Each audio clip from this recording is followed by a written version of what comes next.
Hello and welcome to the fourth chapter in the Model Kits for Beginners learning course, where I teach you how to build and paint a scale model kit with an airbrush.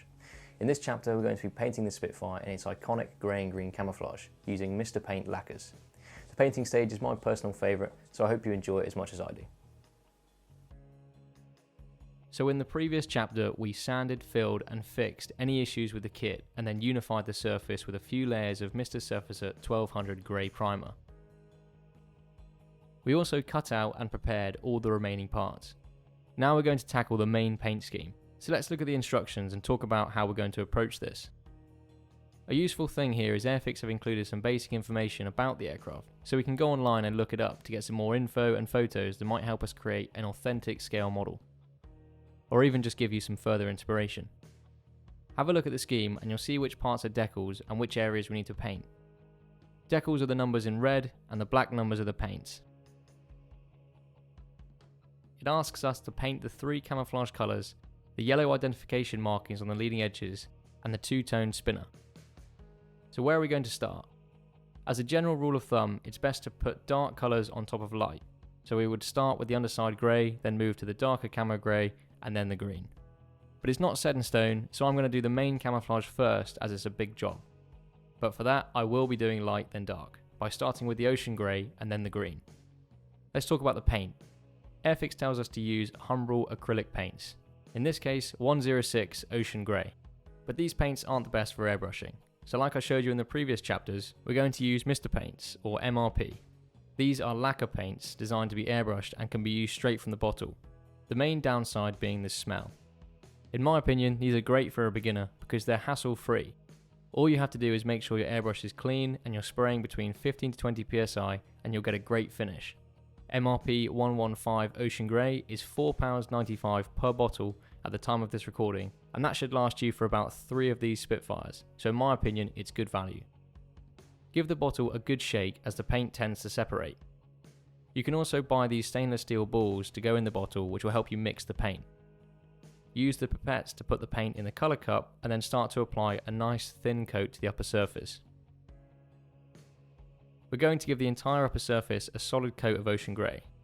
This might seem like a waste of paint, but it's actually a lot quicker and easier than trying to draw out and only put the paint where it's needed.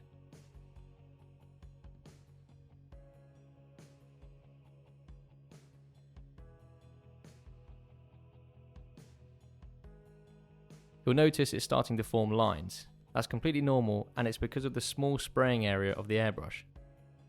But after a few layers this will disappear and you'll get a nice uniform colour.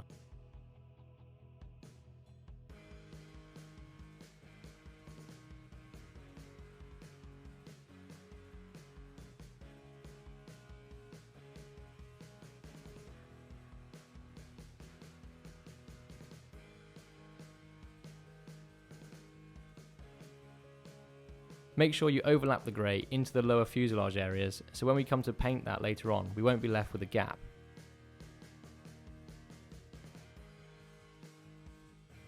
Now you should have a nice shiny smooth finish, thanks to our primer layer and the Mr. Paint being so smooth it's left to shine. Having the surface shiny now might look a bit weird, but it's actually really helpful as we're going to cover this in a gloss coat anyway. Now to make the camouflage pattern, we're going to use white tack, which is the less oily version of blue tack, so it shouldn't leave any residue on the model after we use it.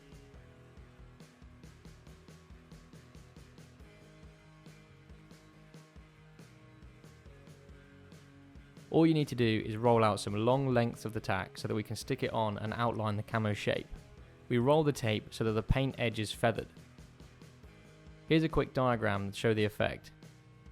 The curved edge creates a corner for the atomized paint to feather, which gives us a somewhat accurate sharpness to the line, but not as sharp as it would be with tape. It's also easier to maneuver the tack around to make the wavy pattern. I tend to start at the edge of the wing and hook the tack onto the other side, and then use the panel lines and surface details as placement references.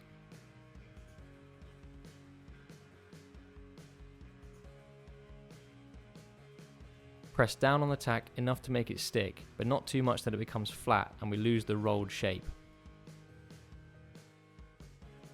Comparing with the scheme on the instructions, how accurate your pattern is entirely up to you.